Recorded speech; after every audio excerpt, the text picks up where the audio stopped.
Hey guys, R.C. and Aaron here for the Rescue Boss series.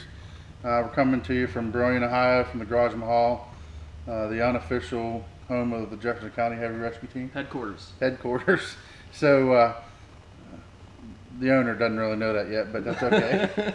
He hasn't known it for 2 or 3 years Yeah. now. I think we'll be all right. So we're here tonight. We've been talking about a little bit of health and safety here and some wellness, and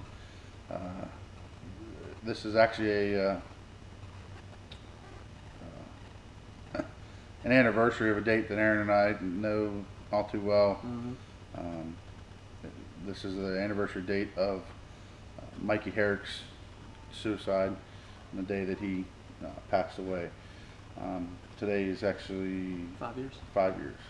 5 years since Mikey had done that. So one of the things Aaron and I want to talk about a little bit tonight is some behavioral health. Not only did Mikey do it, a year later a firefighter from Cumberland Trail did it, and then I think a year after that another one did it. Right.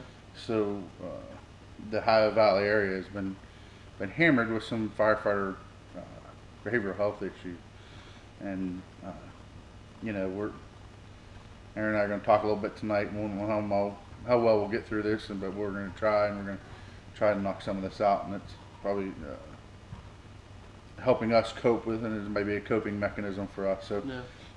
You know, we've both been around this job for a while. We've been around it for a little bit, and we start talking about things of yesteryear. You know, probably the biggest thing that hits us is, I used to be the old guys, suck it up, kid, you'll be okay, and that was their coping mechanism. And I feel like as we've gone through the research and everything like that, it's showing that we do have the PTSD, we do have some behavioral health issues that affect us, and they all affect us something different, okay? And so, you know, it's a big prevention is the biggest thing we can push. You know, it's definitely something we need to address, and it's like that dark horse in the room, and nobody wants to address it, but it needs to be addressed. So. Yeah, absolutely. You got I mean, to start out. It's a tough topic. Again, this is a tough topic for us, and it's kind of hard to just pick a point to start out. But like R.C. said, the way of the past was you just move on and you go about your life and don't talk about it at all. And I can tell you that. You have to find that person. You know what I mean? You have to find that person, whether it's in the firehouse, and whether it's your family. I mean, it's hard bringing home some of the things that we see and that we deal with to your family, because you don't want your family to hear about some of the things that you see and be involved as well. So I mean, if it can't be a wife or a dad or somebody. Have your buddy in the firehouse. I know me and R.C. sometimes text back and forth or say, "Hey man, you all right? How's today going?" And just some things like that. And just having that person that you can go to, whether it's in your firehouse, whether it's a friend, just you got to talk about it. I mean, you don't need to talk about it right away, but if down the road where some of these feelings start creeping up, you need to get it off your chest. You can't just let it sit there and let it be. And I think that's probably one of the toughest things that comes around is I have a wife that's not involved in the fire service, and right. It's kind of hard for me to come back home and say, "Hey, we did this," or "Hey, we had that," and right. She don't understand it, and there's things that I guess it makes it hard for her to be the one I'm going to talk to. But sure, there's times that has been changing, but a lot of times she don't understand the lingo. I got to explain more things than I do getting the story sure. out sometimes, but there are times that I just got to let it go, and then she ends up being the one that does that, and ends up being there. But like Aaron said, I think the easiest part ends up being, or the easiest person to talk to, is somebody who was there. And I think that really anymore we try to sit down and talk about that run at the firehouse, and I'll call it a tailboard talk, and we sat down and just discuss what happened, and then go on from there.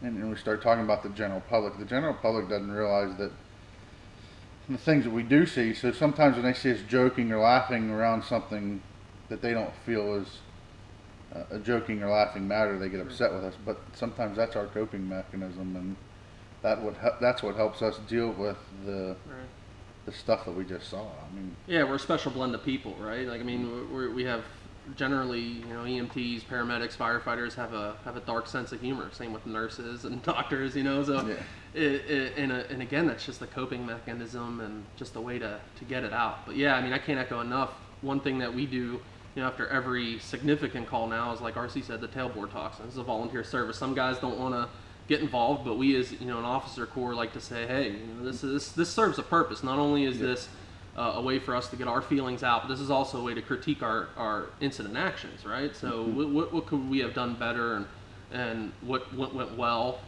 So it serves a dual purpose, not only kind of getting it off your chest and you know, letting your feelings out, but also that critique.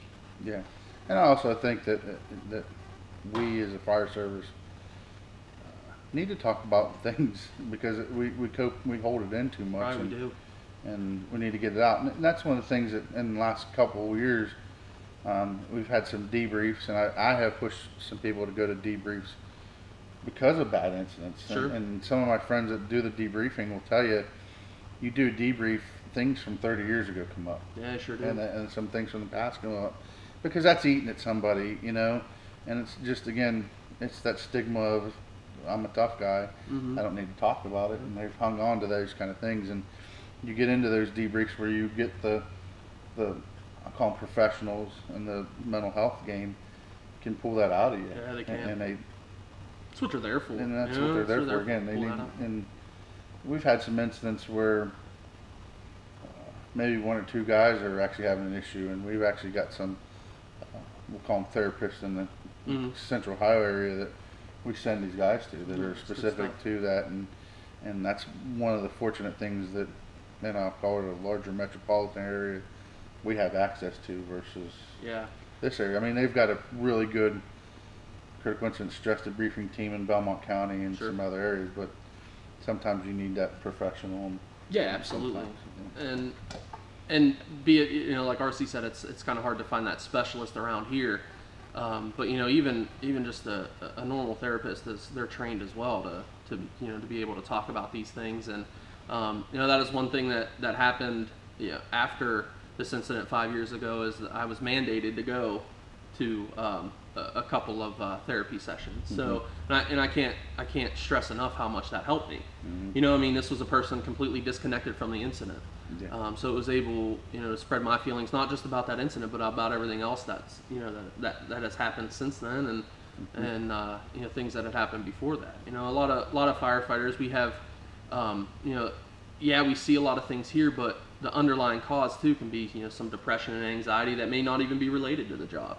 So, you know, having that good quality medical care available to you, mental health care available to you, is something I can't stress enough, is to take advantage of it. You know, if you're a full-time employee somewhere and your benefits check into your employee assistance program, chances are you can get 5 free visits or something like that, just to go to a therapist or a doctor, just to work through some of these issues. And again, it doesn't have to be job related, but you know, get help. There's people out there that you know, can do this. And there are some good resources out there.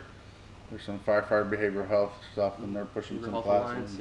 Behavioral Health Alliance, and so there are, I'll call them, mechanisms to get some of that help too. So you don't have to be the career fireman. You can be a volunteer and still have to be able to go do those kind of things. That way you can get the help that you need. Yeah. Did you see just in this Firehouse magazine this month, there was a poster? It was like the National Volunteer Fire Council. They have a specific hotline now. No, I missed that. Check that out. So there's a poster. We just ripped it out and hung it up in the firehouse. Man, we did a class up in Northern Ohio, and we listened to Paul Combs talk. Yeah. And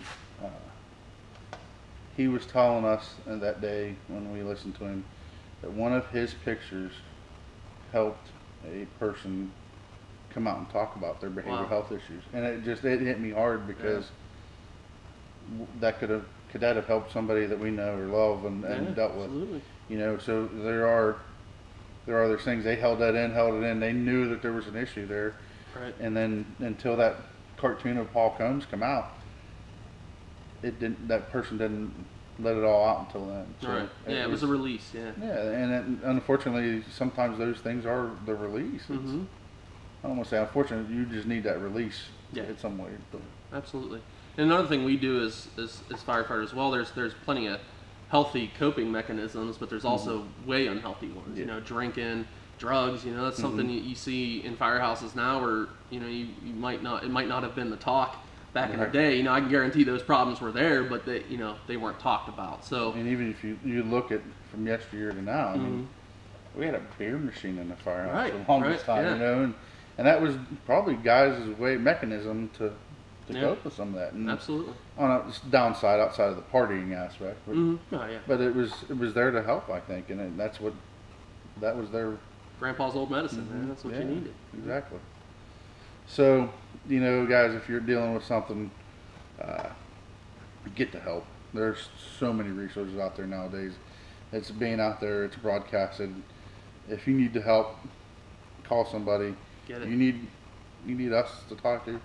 Call us. We've been dealing with some of that stuff. Which, like I said, it's been 5 years. We've got mechanisms. We've got things. We've got resources.